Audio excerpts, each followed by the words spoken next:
attachment and make country to some body senses there, or even low. Yes? Just going to strike. As I strike, I'm going to pull this. I'm going to stab high, attach, stab low. Yeah? Here, I have 1, 2 doors. I can access it from the lateral, exactly going up. I can access it from the back, from down up in a diagonal angle. Why diagonal? The kidneys are protected, the upper part of it, by the last rib. I'm striking there, striking towards the kidneys. And basically it's 1, 2 on the side if I want to go there, or 1, 2, because I was striking towards the face, eyes, it was having a reaction, boom, going 1, 2. Something is going wrong. I can use the wall. I'm putting the tourniquet, putting my body towards the tourniquet is fixed. I'm taking it from here, hard as I can. I can move in this situation. I was saying that I can move the hand, so I'm coming around. Snap, cut high, drive with an index. Second count, sewing machine. Come 2 feet from the wall. Ready? 1, 2. He wanted to do this to his adversary very quickly. I put it to you that he would bring a lot of emotional content to the table. Do you understand? These kind of drills are really good to help you summon mindset. That's really all they're for. Makes you summon the kind of attitude that the criminal has in abundance. So it gives you a sample of that. Do you understand? So get it done violently in 5 seconds. Ready? That's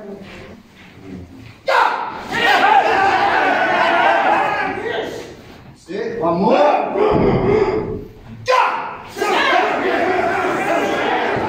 First count. You're going to snap, cut high and drive him into the wall. And then pump low. Yeah?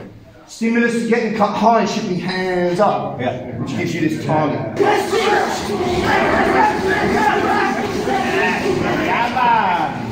it. What the fuck?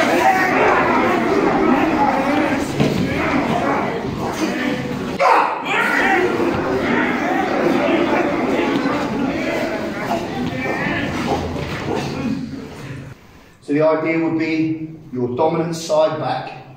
Yeah, so for you, maybe right side back. Blade feet, hands up, hands available. Non-violent posture that offers you the same fight attributes as an active guard. My hands are up, and I'm braced and unbalanced. Right? What I'm going to do first is we're just going to approach here, palm strikes here. So you're going to drop weight, drop palm strike and gain an attachment. Then put me out, you're going to hammer, elbow, reach to the side, 1, drag it down, stomp the ankle, and move behind. That's what I'm going to do. Right? First count, I'm going to strike, attach. So that is this, gain an attachment. Right? And then just going to hammer, elbow, side clinch. 1 knee, 2 knees, drag them down, stomp. Linear strike here, but that could be a punch, it could be a palm strike, it could be a throat strike. It's a linear strike. If I apply that now to the pocket stick, I'm going to use it as what's called a fist load. Now I don't necessarily advocate punching, but I do punch. But I do like the old adage, hit something hard with something soft. Don't hit something hard with something hard. Does that make sense? Conversely, hit something soft with something hard. So if I was to punch you, I'll punch you in the throat. Or I'll punch you in the side of the neck. I'd look for a soft target. But during any type of conflict situation where you're full of adrenaline, unless you are completely in control, you are unlikely to target. Because targeting is a decision-making process. And your ability to make decisions under the influence of adrenaline when you are no longer cognitive is impaired. Up, and when I'm entering, I'm taking it in the same time my blade is going like in this position, and I'm taking it towards me. So my hand is coming around the neck, even if he's putting the head inside, it's near me, and the blade is pushing inside, if I'm in a reverse grip. Now, if I'm in a reverse grip, I cannot anymore slice the carotid, so I change this with a blade that is coming up, subclavian, behind the clavicle, subclavian, we have the subclavian artery, and then directly towards the heart, and this is also footed, I can go with it down.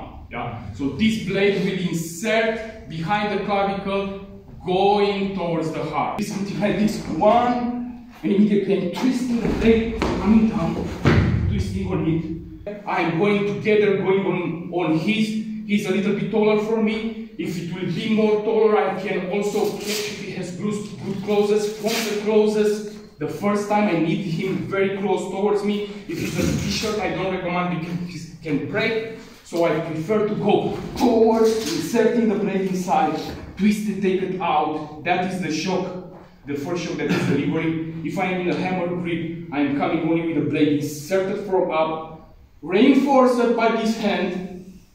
It's not so simple to step something like in this way. It will be very hard angle, but here I am pushing, and now I am catching him near me. It's like in the BJJ, in the Brazilian Jiu-Jitsu, when you take the target near your body, you don't have so much space. And when I'm pushing, I'm taking it also down. Then I also can rotate, begin to deliver my attacks. The other thing is not existing this, and then step. When it's existing this, it's existing immediately reacting to my catch. When I'm catching, I'm only also entering with a step inside. So it's done together. When I'm twisting the blade, coming behind, this is functioning, the other hand is functioning like a stopper and a force that is helping me to push that blade down. It's a body tissue, yes, it's a tissue, it's not entering like in a bottle. You must put pressure there. Then the first thing is clenching all my body near him, pushing that blade down, and going with him down, breaking his base. So I need him here, blade down. Then imagine that if I'm doing this and he has a fire weapon in his hand, I want to make this when in front there are not civilians. It's a wall, it's something else. His long fire weapon, if I'm stabbing, he will press that trigger. This is the reason why I break the base and immediately I want to twist him on the fire weapon. So to pin him until all these have effect. The hard stab is not like all the time like in the movies. If you see reality, hard stabs are passing few seconds until the victim is going a little bit falling down. Yeah? So I'm stabbing, taking the blade, and now I'm using my body to twist him and to pin him on that weapon and continue my stabs. Yeah? Make sense? Yeah. From here I'm just capping the top and I'm trying to hammer and elbow in the same way. Now I want to clear up a quick myth about the hammer fist strike. Many keyboard commandos that are still 40-year-old virgins living at home with their mum like to get on the forums and debate about what works and what doesn't work. And what's funny about that is they've never had a real experience in their life. They couldn't fight sleep. Do you know what I mean? And yet they've got an opinion. Oh, the hammer fist is a useless shot, and then they shove it like this. Well, if I hit him like this, I'm going to irritate him. And he's going to beat the shit out of me. But that's not how I'm using it. Because I understand how my whole kinetic chain works. So I'm not knocking on the door. I'm knocking the door down. You understand? Now if you put a force multiplier in your hand when you do that, you're going to get an effect. Right? So think about that window breaker pounding depression fractures into the top of your skull. And tell me that won't work. Right? So that's the thinking that I want you to implement. So you go punch, attach, hammer, hammer, elbow. And then you just clinch knee the same way, ready, now, stop. And then look for your second subject. Everyone here pretty much knows how to use a knife in a forward grip and knows how to use a knife in a reverse grip, yes? Pretty much everyone knows something. Yeah? Alright, just where you are, just spread out. Just going to put it in your reverse grip. Alright, just want you to think about stabbing with this. So either stabbing on an angle, coming around this way to the high line, so you target face and neck. Okay, face and neck. Upside down triangle of the eyes, so across the eyes down to the point of the nose. So either eye or any of the soft tissue around the eye to create this kind of defensive reflex. And of course, both sides of the neck and also the trachea. Yeah? Just 3 lines, so just nice and tight if I was stabbing around, stabbing back or stabbing forward. Yeah? So angle here, and forward. Over, back, forward. Over, back, forward. Yeah? And maybe forward and flipping down. Flipping down. Boom, boom, boom. Bearing in mind, when we do this, this person will be dynamic. Will be moving. But all I want you to do is just come from behind, hook the arm, hook the chin, ratchet and rip. So all I want you to do is hook this, take the chin. Stand here, ratchet and rip. That's all you're doing, just with your partner. So come behind, here, just jump over. Pull, here and here, stab, ratchet, rip. If you said to me 10 years ago, you're going to be teaching somebody in 10 years how to take somebody as a hostage with a weapon, I would have said, get the fuck out of here. You're crazy. These tactics come from criminality. I'm a good guy. I wouldn't teach this. It doesn't belong. But it belongs. Now, it belongs. Now, rear ambush. So imagine that you pick up a fire extinguisher and you run up to the guy who's got his back to you and you cave the back of his skull in. You know? And the reason that you're doing that is because he's got a fucking automatic weapon in his hand and he's about to kill everybody in the room. Does rear ambush belong here? Yes, yes. Fuck yes, it does. So it does with a blade, as Mate was showing you earlier. So it does with a blade, as I'm showing you now. So Mate gave you 2 options with this rear ambush century removal, and I've just given you an extra one, right? And I also give you the means of how to stab in any direction if you forget any of that, right? So now you have the tools, at least in a physical sense, to rear ambush another subject. One key point on rear ambush. If the threat is facing outward, then his peripheral scope will be about 10 to 2 o'clock. That's what his field of vision will be. Maybe even somewhat tighter because there will be adrenaline present. Do you agree? Yeah. If you are going to rear ambush anybody, you need to be outside of 10 to 2. You need to be behind him. You need to keep low and you need to move with purpose.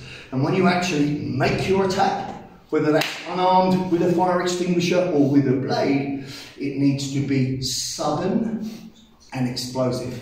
Would you agree? And it's in such a situation that once you've attacked, you would keep attacking until the threat is no longer moving.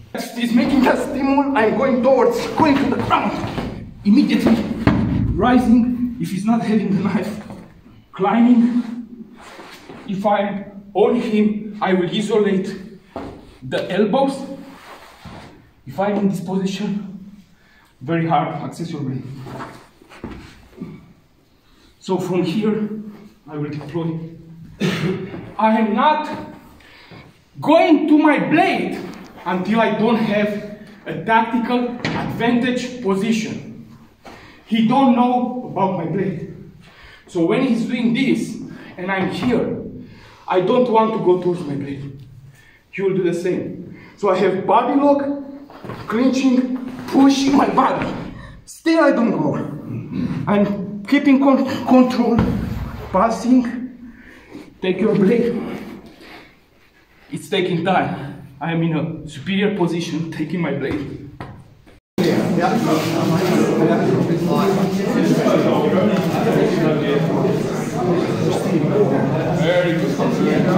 We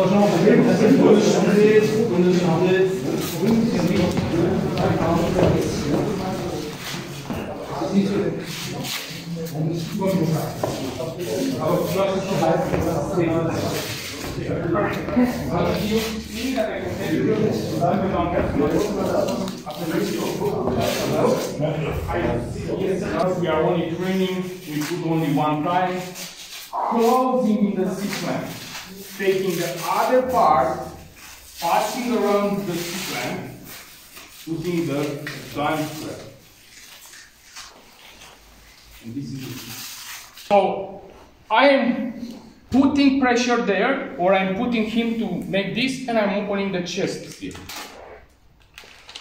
Here inside this model, you will find this, that is the chest seal, and it's coming also with gauze. This gauze basically is for whipping the blood and fluids before to put this. Now, there are two types of chest seals, very important, when you will order yours to know what you order. These are called vented ones. You see there, it has the center and some veins here. What are doing these veins? Is when I stick it, when it's breathing in the victim, it is not permitting the air to enter inside, but it's permitting the air and the fluids to exit outside. When it's stabbing the lung, it can happen also what is called hemothorax, blood to be in the pleura. So this drain is helping to drain the blood outside. Yeah? So very important. There are also the occlusive ones that they don't have this, but that it will develop much faster at tension pneumothorax. Yeah? What I'm doing, I'm taking my victim, twisting it, and see if he has on the back. If on the back it was an exit wound, I put the same. Vented chest seal. Yeah?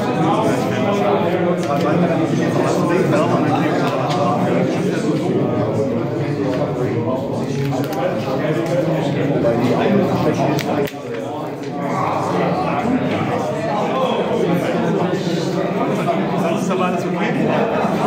Ich gucke mir noch die Rückseite an.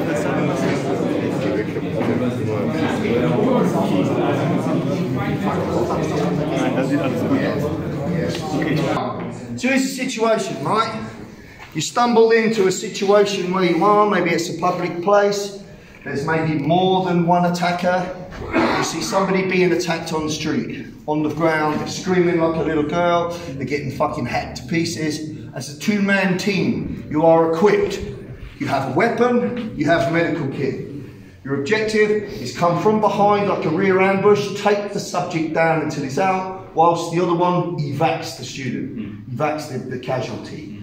From there, you want to check him over. There'll be a marking on his body for some kind of injury and you need to treat it. Does that make sense?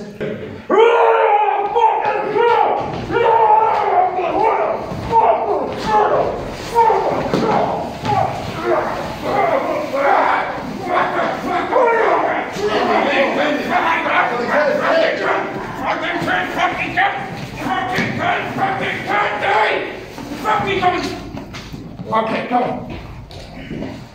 Let's check it. Just here. Got it. What about him? We got here. Let's go. Good guy, good guy. Let's go. Leave it out. Where the fuck are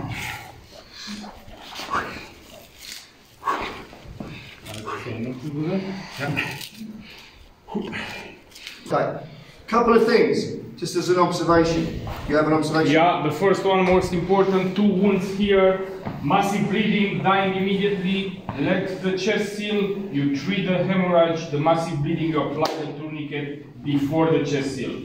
Yeah, if I am taking 3 minutes to make that there, here is dying. Dead, yeah. So tourniquet first. You have the wound X here, you don't put the tourniquet on the wound, up and high, tight. You rest, all okay from my part. Good, right, so look, no failure, only feedback. So now you have that knowledge, high and tight, order of priority, this, not that. Yes, and now you know that. So if you check and you see the same wounds, this first, then that. What else could they have done different here? Didn't check him. You didn't check him in one way. Turn my back on him. You turned your back on him. What else did you leave there behind? The machete. The weapon. Now, question is, should they pick up the weapon? Not necessarily. Not necessarily, but he's still alive and it's by him. Should you kick it clear at least? Yes. Absolutely, you should pick it clear. So if you're in any knife kind of situation and somebody drops the knife, maybe you disarm and he's dropped the knife. The question is this, should you pick it up? Yes? No. No, for the simple reason is that you have now cross-contaminated the weapon with your prints. Right? Second most important reason is, what kind of emotional state are you in if you have dropped this threat successfully and now you pick up the weapon? You're dangerous to me. You're in a dangerous mentality and a frame of mind. You're in a murderous state because you're in fight state.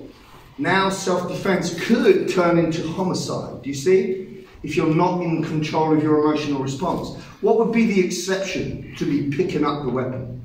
Another one? If another armed threat came, or two people came and they're armed, now I need to arm myself. Yes?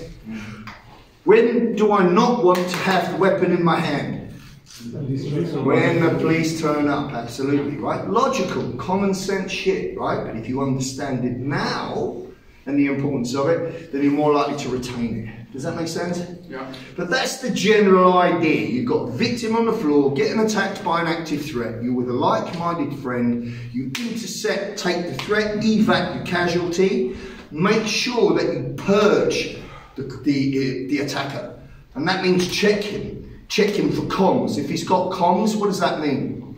There's another person present because he's in communication with somebody else. Go! Be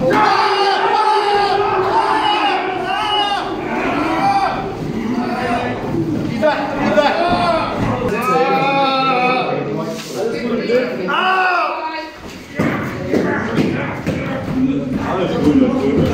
Hey, komm rüber! Lass uns auf den Rückseite gucken, den Anstrich.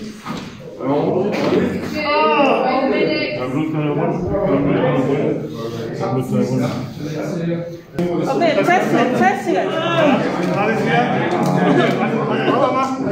Okay, mal check. Okay. Okay. Okay.